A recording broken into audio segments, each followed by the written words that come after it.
This mod pack is pure evil. This has got to be the hardest mod pack I've played in my entire life. With raging snowstorms and freezing temperatures, this is pure hell.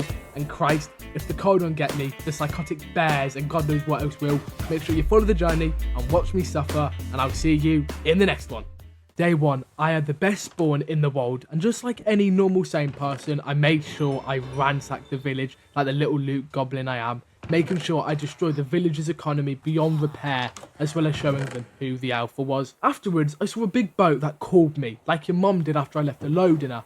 And again, I proceeded to go tip diving into the chests, and then had a 1v1 with a skeleton who couldn't match my Minecraft PvP skills.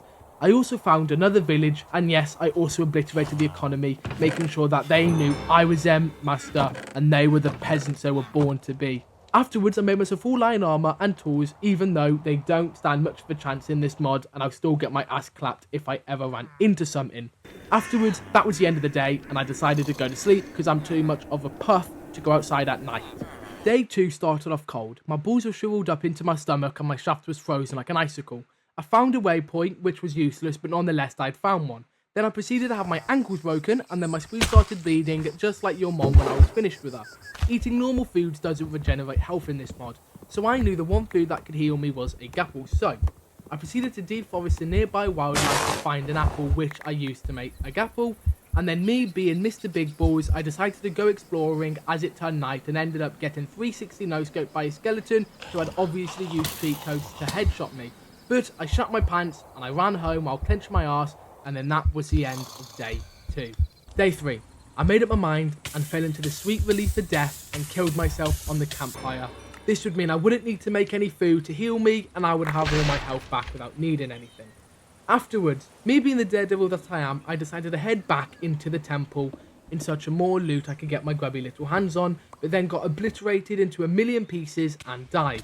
I had a little cry, as well as releasing my anger on children in my basement because I can, and then decided to head back into the Death Temple to retrieve my items. After getting my stuff back, I went on an expedition for food because somehow your mom had ate it all. But then, I stumbled on a village and saw a mass gathering of peasants probably awaiting my arrival to worship me. After that, I grabbed some food, and that was the end of day 3. Day 4, I was determined to find a place to start building. As I was wandering through the plains, I encountered what seemed to be a dragon. I ran away immediately, hoping to God it didn't catch scent of my crusty boxers and followed me. As it turned night, I began to feel uneasy that the temperatures were dropping, I was freezing to death, and I didn't have a safe place to go. I suddenly shat my pants when my screen began shaking and a zombie horde was coming my way. Me using my epic gamer moves, I made a quick shelter to protect myself from the zombies that were thick of health, but they weren't as thick as your mom. After spending most of the night dying of food, water and the cold, I was able to defeat the horde as well as make a little makeshift bunker. And then, on the early hours of day 5, I went to sleep not knowing what was going to happen next.